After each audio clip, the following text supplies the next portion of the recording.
Hello students, मेरा नाम है यशवंत। हम बात कर रहे थे क्लास 9th सोशल साइंस का जो चैप्टर फर्स्ट है पॉलिटिकल साइंस है, what is democracy, why is democracy. ठीक है, इसमें हमने क्या क्या पढ़ लिया था इससे पिछले वाले वीडियो में।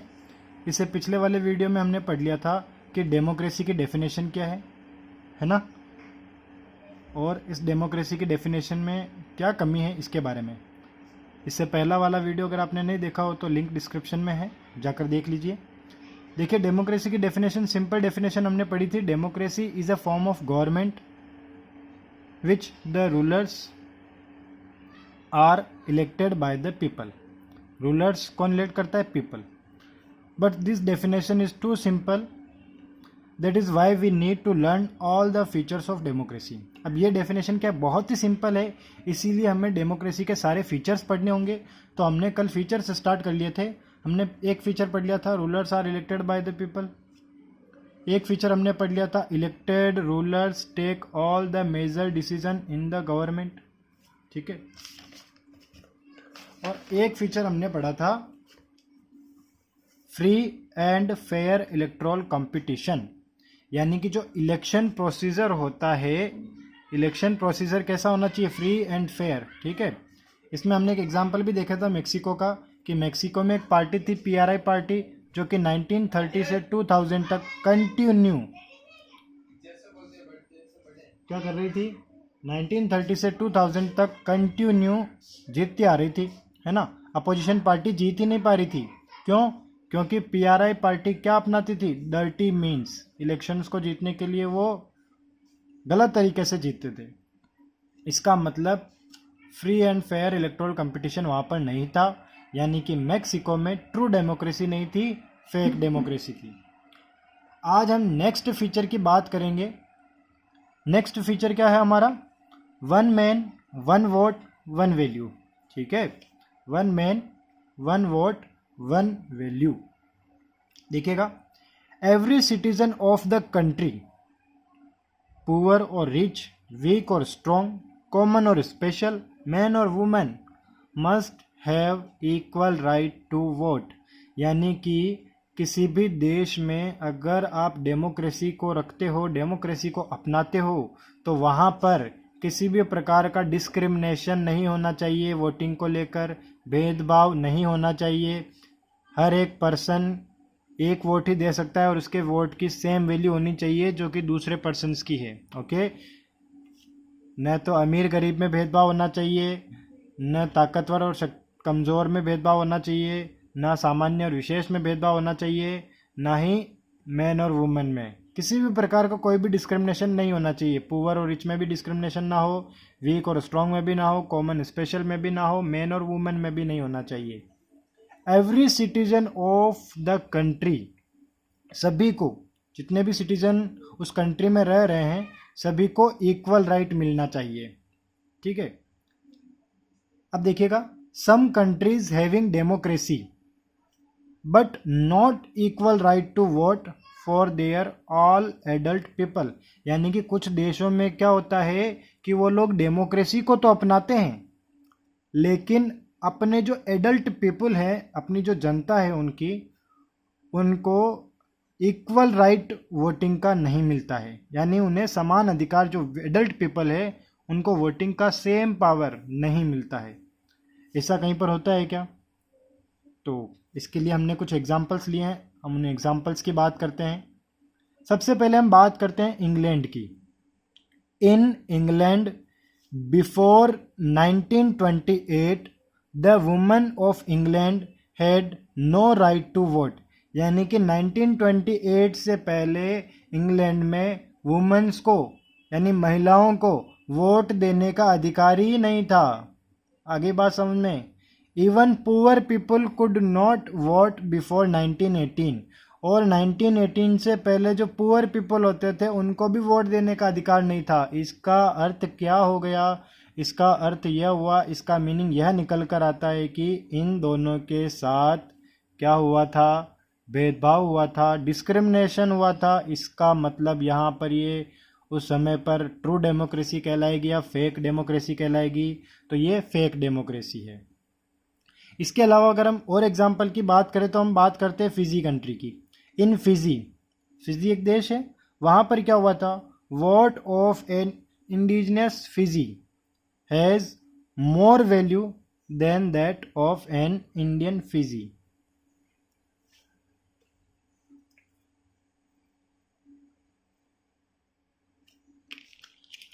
इंडिजिनस मीन्स होता है स्वदेशी। क्या होता है? स्वदेशी।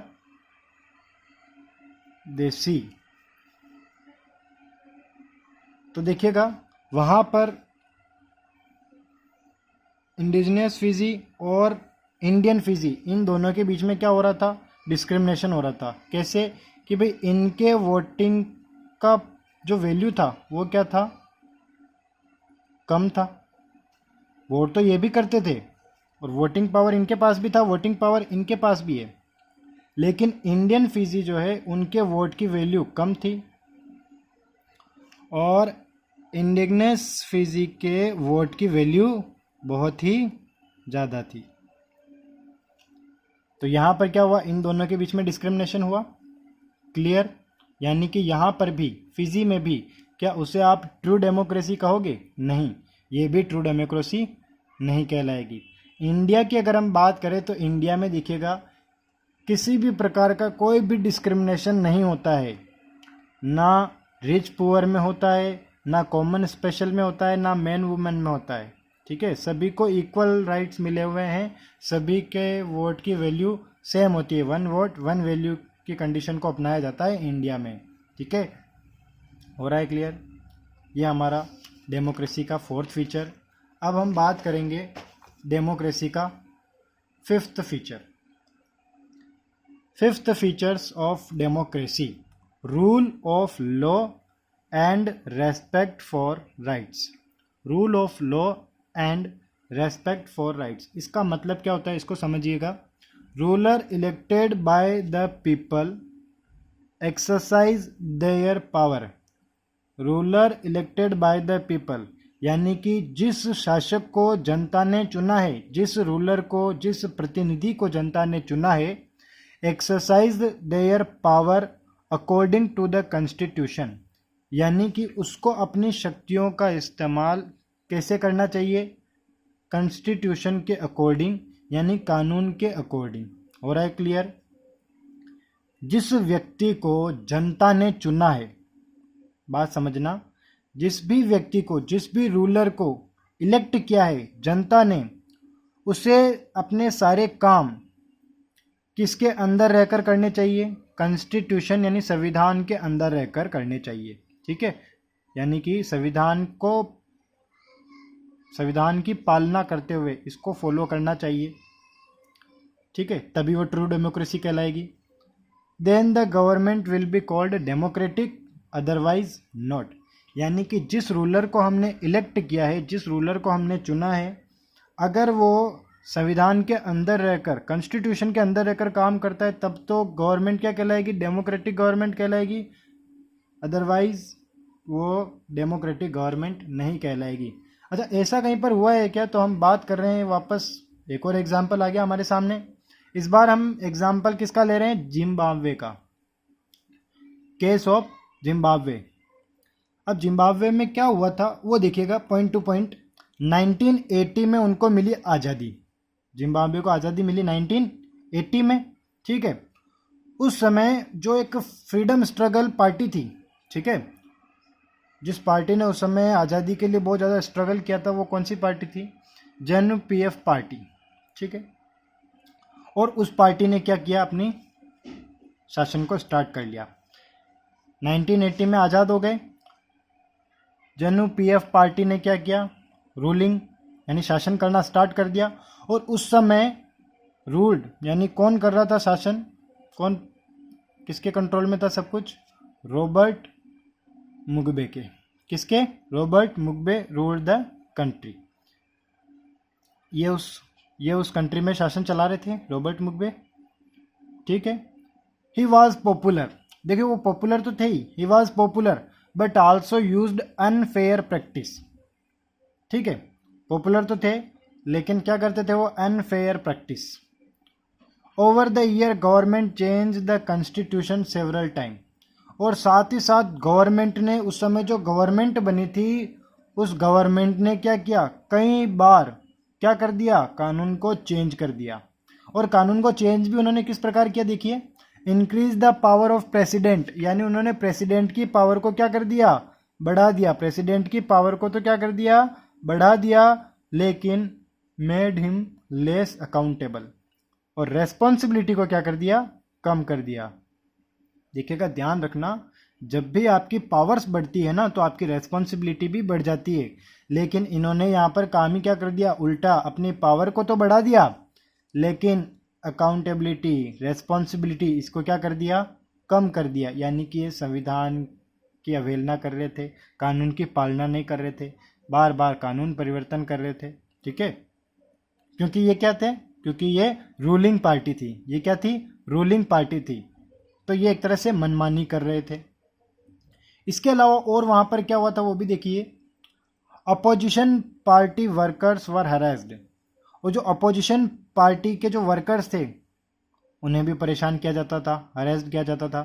Public protest against the government were declared illegal, और अगर कोई प्रोटेस्ट करता है सरकार के खिलाफ, यानी सरकार के खिलाफ अगर कोई हड़ताल करता था उस समय पर, तो उसे क्या घोषित कर दिया जाता था, इलीगल, गैर कानूनी। आगे बात समझ में। Television and radio are controlled by the government, television, radio, इनमें जो न्यूज़ वगैरह दिखाई जाती थी वो भी किसके कंट्रोल में हो गई थी, सरकार के कंट्रोल में आ गई थी। The government has ignored some court judgment, इसके अलावा गवर्नमेंट ने और क्या कर लिया, कोर्ट का जो जजमेंट आता है ना, कोर्ट के जजमेंट को ही क्या कर दिया उन लोगों ने, इग्नोर कर दिया। मतलब इतनी तरीके से उन्होंने कानून की अवहेलना की।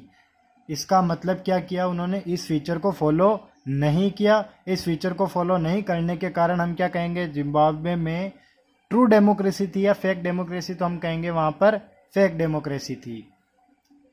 ठीक है, जहां पर क्या होता है, रूलर कानून के दायरे से बाहर रहकर काम कर रहा है।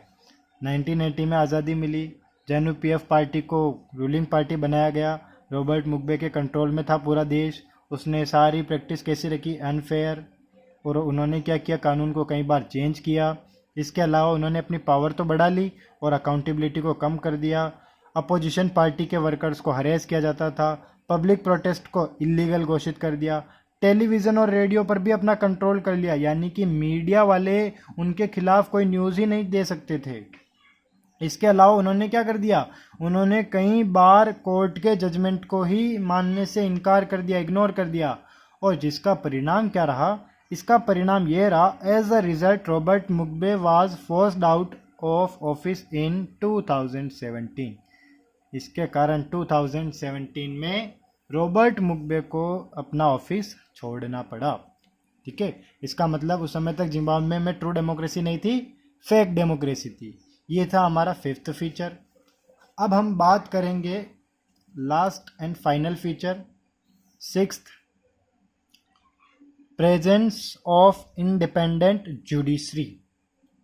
ठीक है, डेमोक्रेसी में इंडिपेंडेंट जुडिशरी का होना बहुत ही आवश्यक है।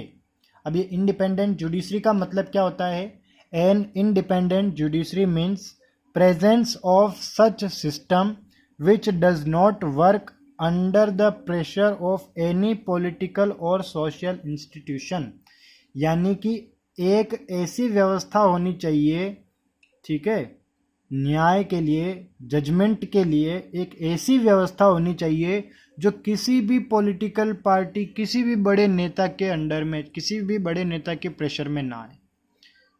बात समझ में आ रहा है, समझो इसको कि इंडिपेंडेंट जुडिशरी मीन्स हो गया कि एक ऐसी व्यवस्था, एक ऐसा जुडिशरी सिस्टम जिसके ऊपर किसी भी नेता का, किसी भी पॉलिटिकल पार्टी का, किसी भी बड़े अधिकारी का कंट्रोल ना हो, वो पूरी तरह से क्या होनी चाहिए, स्वतंत्र। क्या ऐसा कहीं पर है? यस, हमारी खुद की कंट्री में है, in India we have Supreme Court which has been given supreme power to direct and question even the top most political institution, यानी इंडिया में क्या है, सुप्रीम कोर्ट है, जो जिसके पास सारी सुप्रीम पावर्स है, वो डायरेक्ट जो टॉप मोस्ट पॉलिटिकल इंस्टीट्यूशंस होते हैं ना, जैसे कि पीएम हो गए, काउंसिल ऑफ मिनिस्टर्स होते हैं, उनसे भी क्वेश्चनिंग कर सकती है। कौन? हमारे देश का supreme court. Clear? Presence of independent judiciary जहां पर होगा, प्रेजेंस ऑफ इंडिपेंडेंट जुडिशरी जहां पर होगा, वहां तो क्या कहलाएगी? True democracy. ओके, तो इंडिया में क्या है? ट्रू डेमोक्रेसी है। यस, इंडिया में ट्रू डेमोक्रेसी है। ओके, चैप्टर को कंटिन्यू करेंगे नेक्स्ट वीडियो में। तब तक के लिए पढ़ते रहिए अच्छे से।